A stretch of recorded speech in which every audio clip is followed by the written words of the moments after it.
You have no idea how hard this is for me to say. You have no idea how hard this is for me to admit. Most of you know that I have almost no interest in morbid, violent, dark comedy. And almost all that took place in the first seasons of South Park falls into that category. Hence why I've had so many problems with this show. And yet somehow, some way, there is some sick, twisted, demented, sadistic part in me that somehow enjoys Scott Tenorman Must Die. And even I ask myself the question, why?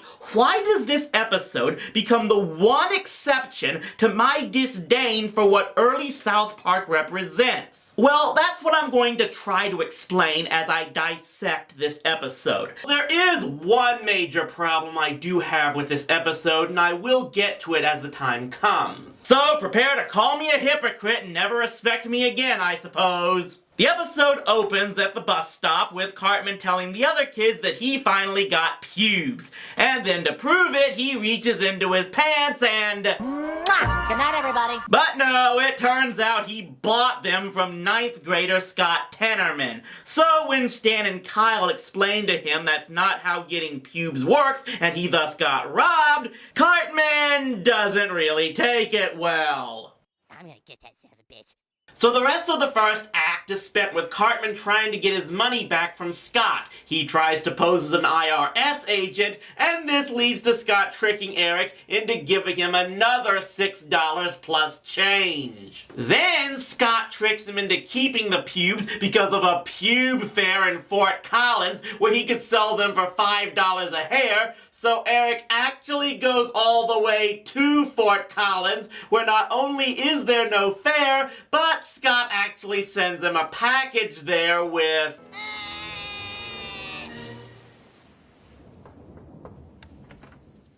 106 miles, Scott.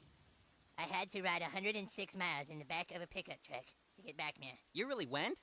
What a tard. So Scott finally offers Eric his money back if he'll humiliate himself by singing and acting like a pig. And afterwards, he then just burns the money in Cartman's face. It's at this point that I think we can finally answer the #1 question as to how we can actually enjoy this episode. How did Trey and Matt manage to create a character that makes us sympathetic to Eric Cartman? Well, essentially, it's the umbrage factor. You've probably seen the article that's been posted on a number of sites explaining why Dolores Umbridge is a more hated character in the Harry Potter fandom than Lord Voldemort. That's because Voldemort is a fantasy villain that we've seen so many times before. We're used to his brand of evil in fiction. But Umbridge is different. She is a representation of that teacher we all had at one point who made our lives miserable pretty much on purpose. And it wasn't one of those examples where you eventually realize they were just trying to push us to do better.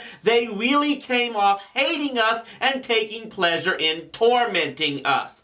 When Umbridge torments Harry and his friends at school, it becomes personal for us. The same applies here. Many of us, we've dealt with a bully like Scott Tenorman at some point in our lives before. And what he's doing to Cartman isn't just something we can sympathize with. It's stuff that not even Cartman has stooped to, at least at this point in the series. I mean, for as much of a fat, loud, bigoted, egomaniacal jerk Eric Cartman is, he's never actually tried to hurt or humiliate someone just for the pleasure of seeing them suffer. Up to this point, he's always had some other greedy desire to get something material out of it. So Trey and Matt have essentially created a character more evil than Cartman. Of course, now Cartman has reached his breaking point and has essentially declared war on Scott Tenorman. Now, humiliating Scott just to see him suffer is his objective, but as revenge for Scott doing it first. And his first plan to do this is have Scott's member bitten off by a pony. He tries to train Mr. Dinkins' pony to be his hit horse, and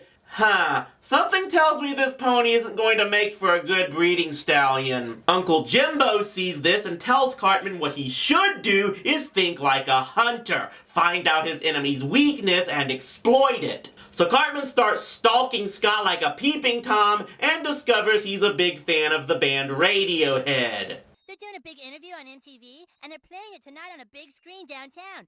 Everyone's gonna be there. You know, I get the feeling not a lot of kids stay in South Park after graduation if this can draw a crowd there. Guys, when is your next album coming out? That's an interesting question, Kurt. But first, I'd just like to say that I really hate this kid named Scott Tenorman. He's stupid. Yeah, I hate Scott Tenorman too. I think all the guys in the band hate him, right guys? Scott? Did you see that? Scott must have ran home so embarrassed. And you know what? That wasn't really Radiohead talking. I just dubbed their voices over. Hey, I'd say a lot of anime fans will call that still a better dub than 4Kids. Ladies and gentlemen, boys and girls, it's time for the amazing Pube Boy. I'm a little piggy, here's my snack. Wait a minute, how could Scott have put that on video? We never saw him recording it at all. Did he secretly have a camera hidden somewhere to catch that footage? Who's stalking who now? Of course, everyone starts laughing at Cartman over this, and then Kenny dies of laughter like one of the weasels from Roger Rabbit. Maybe that's another reason I like this episode. Kenny's death isn't ultra gory. This only drives Cartman further into rage and even further into his obsession. And here comes the second reason we somehow find ourselves sympathizing with one of the most evil characters ever created. Eric Cartman has become Wile E. Coyote. I mean, admit it, we all really sympathized with the Coyote over the Roadrunner because even though he kept failing, he kept getting back up and trying again, which is exactly what Chuck Jones always intended in creating those shorts. This is the same situation. Cartman's vendetta is extremely petty and bordering on self-destructive, but in some weird way, there's an admiration in him refusing to quit, especially because of just how much pleasure Scott has taken in always coming out on top. That's kind of the amazing brilliance with this story. Trey and Matt didn't have to alter this character in any way. This is still Eric Cartman and exactly how he would act. What they've done is give us an actual reason to want him to succeed this time. So Cartman tells Stan and Kyle that his next plan combines both of his previous ones. He plans to bring Radiohead to South Park, where they'll see Scott get his member bitten off and then supposedly mock him for his pain. He asks the two for their help, but instead they secretly tell Scott about the plan. More on that later. I was just stopping by to invite you to my Chili Con Carnival. It's a chili cook-off with Rads. Ooh, a chili carnival, huh?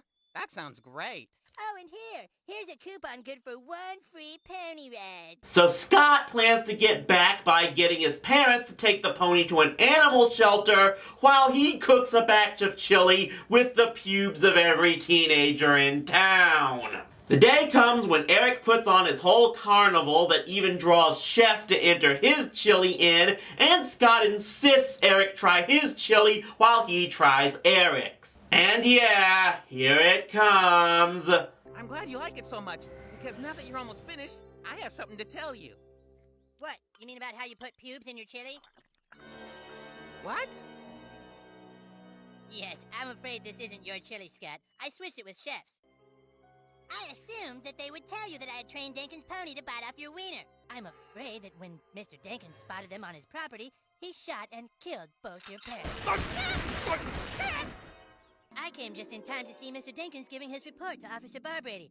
And of course, to steal the bodies, I was all ready to put on my Chili Con Carnival so that I could tell you personally about your parents' demise. And of course, feed you your chili. Do you like it? Do you like it, Scott? I call it Mr. and Mrs. Tenorman chili.